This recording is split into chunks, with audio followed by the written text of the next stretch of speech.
Hello, Randy K7AGE, back with the antenna and tower project. In my last video, I got the rotor mounted and the bearings and the mast and got all that lined up so there's no binding going on, so all that's up here at the top. And since then I've mounted a 6x6 by 12 inch plastic box at the base of the tower, and I drilled 3 openings in the bottom of it. So one is with a coupler to go onto my 3-inch conduit coming up out of the ground from the ham shack, and then I have 2 2-inch fittings. I'm just going to have short stubs of conduit for the coaxes to come out and head up the tower. So this past summer, my cross-country trip, I stopped by DX Engineering and met with Tim and Terry and Mel and some of the other people there, and we talked about my antenna and tower project.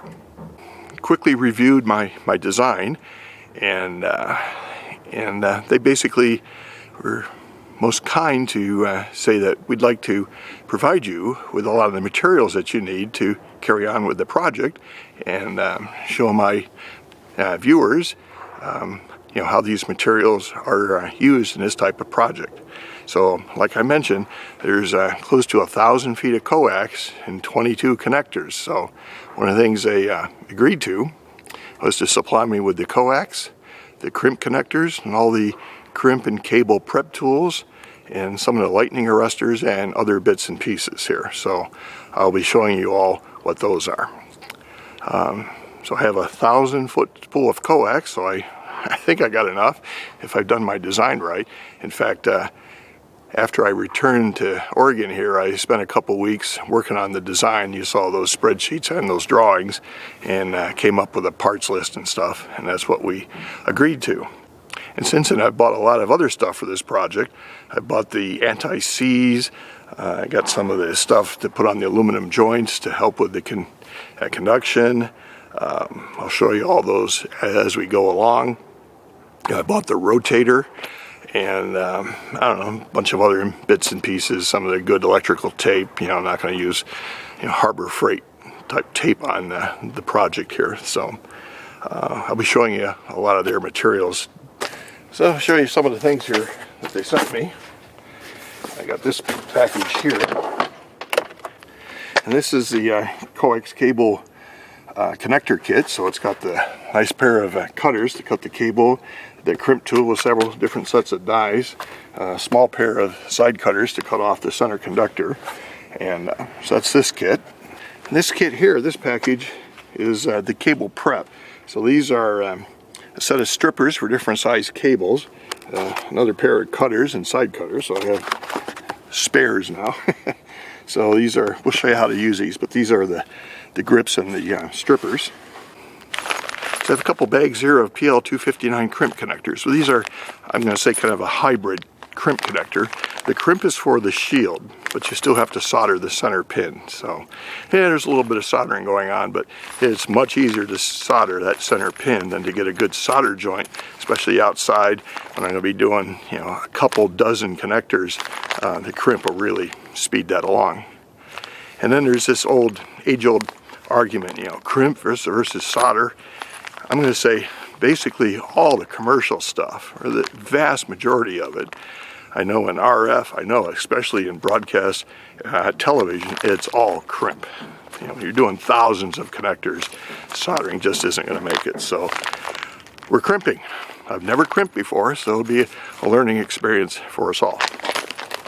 And I have several of these lightning arrestors. So we'll install those. I'm going to install these at the house end, not at the tower end. I've done a lot of studying through the Ward Silver book about grounding and bonding, and that's kind of where they say to put it. This next thing is a protector for the rotor cable. So this will again go over at the house and get grounded, and all the rotor control lines will mount on here. And some of the other things, most of these I bought, but got them from DX Engineering. I got a bag of their cable ties. Hopefully these are the ones that won't deteriorate in the sunshine. So here's a bottle of the Penetrox. This will go on the antenna elements when they mate together to ensure a good contact and to keep that from oxidizing. And then I got some 3M Termflex tape, and it's also some of the 3M 33 Plus, so some of the better tape and things to seal the connectors. Now with the Yaesu rotor, as we saw in the other video, it came with a control cable with the connectors mounted on there. Unfortunately, that's not going to reach from the top of the tower to where the controller will be in the ham shack. So I need to splice that. So what I'm going to do, I have some older cable I had in my station in Grass Valley. In fact, this stuff just ran across the dirt for a number of years, and it's still in good condition. I've checked it all for any nicks or scrapes or any bare wires and checked the continuity, so that's all there. So I've looked in the Yaesu manual, and they recommend for longer than 40 meters to use 18 gauge or larger diameter cable, and especially on the pins 4 and 5, which are for the motor. And what I have here is a bunch of Belden, was it 9405, and this has 2 16s and 6 18s. So what I'm going to do, I'm going to pull that in the conduit and then have a terminal strip junction in the box at the base of the tower, and the lightning arrestor will be in the box by the ham shack. And what I'll then do is take the cable that came with the rotor and cut off a piece to go up the tower from the terminal block, and cut another piece to go from the lightning arrestor inside the shack. So I'll be using the factory installed connectors, but doing my own cross connection. So here's the the old rotor cable that I probably had for 20 some years back in Grass Valley, and it's maybe dirty, but it's still good. The outside is not cracking. It looks like I did do a splice there at one time. So anyway, I've got a lot of this that I will be putting in the conduit, and I've tested it all ahead of time.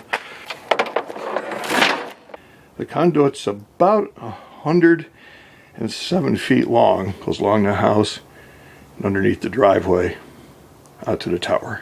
So the box is just dry fit on here. I can pull it off.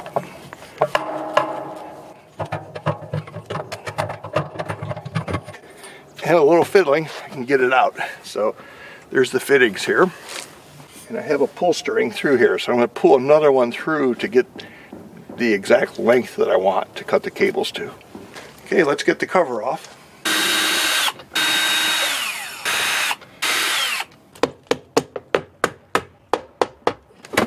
And here's the pull string that goes over to there. So I'm going to attach another one and pull it through.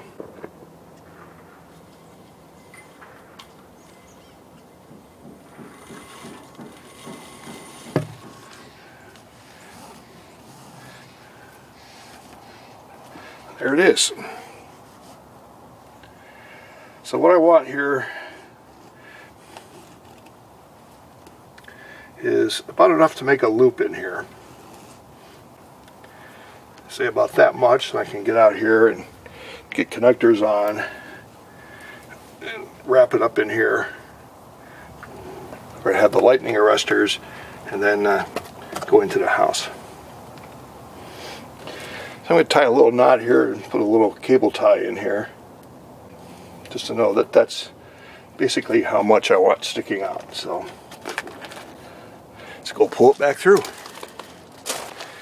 So same thing on this end, you know, I need probably about this much sticking out for service loop. So I'm going to tie a little knot in there. Okay, pull it back out.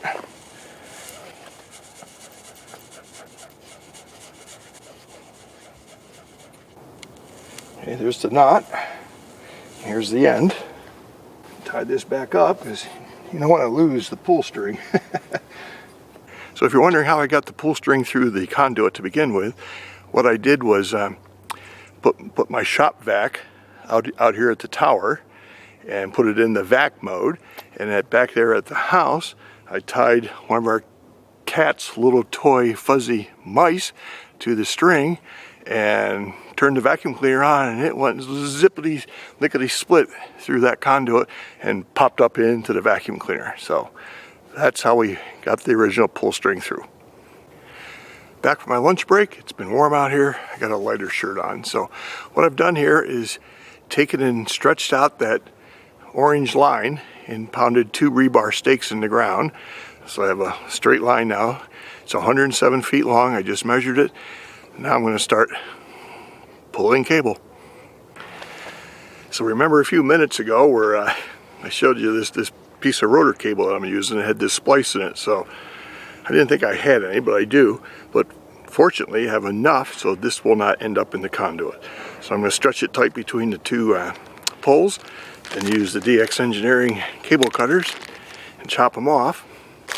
And the other thing I'm going to do is mark each cable. I have a whole bag here with different color electrical tape, so each end will have the same color on it, and each cable a different color.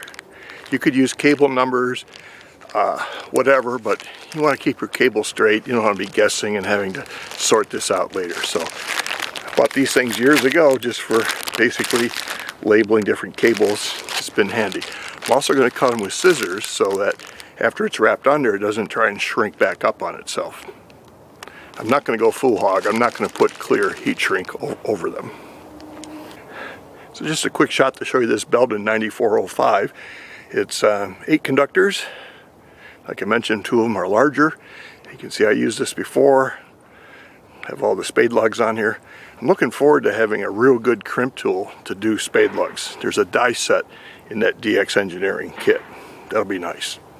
Here's another tip. When you coil up cable, don't do it around your arm like this. You end up putting twists in it. This is what I learned for doing television remotes. Basically, you have an under loop and then an over loop. An under loop, there's the splice, and an over loop. So I'm putting a half twist in one way and putting a half twist in the other, which means it balances out.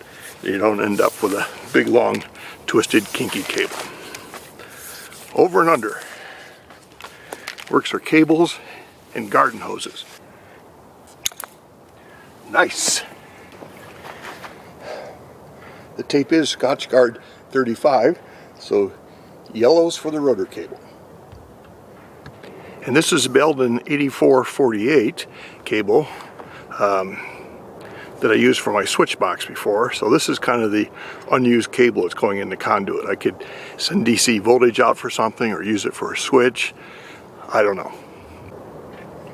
See, that was coiled up using the over and under. I got lucky, it pulled right off.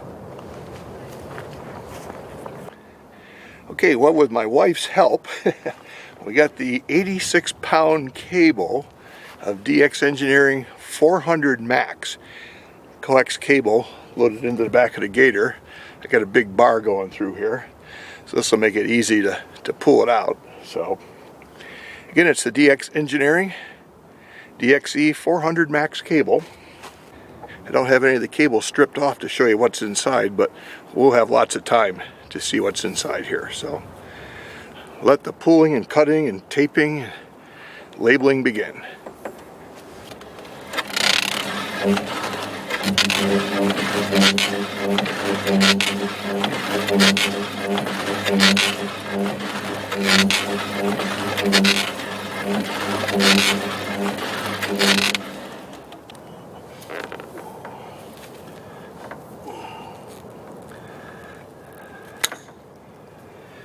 They work nice and sharp. That's 2 down, 4 to go. There, Bob Heil purple.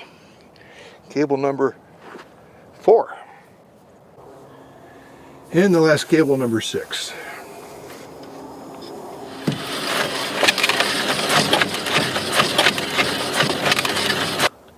So you unspooled what looks like this 3/8 inch line, the length of all the cables, and this is what I'll use to pull the cable bundle through. I'm not going to cut this, but I'm going to move this over, and I think I'm going to pull it from the tower end. So I'll have the line ready to go. Well, that does it for today. I got all the cables cut, labeled. I've pulled them back and put the ends in the garage because it gets damp out here in Oregon. Don't expect any rain. Hopefully real soon I'll be able to pull those cables through the conduit. And I gotta get going. It's Radio Club meeting tonight. Oh, if you like this, please give me a thumbs up.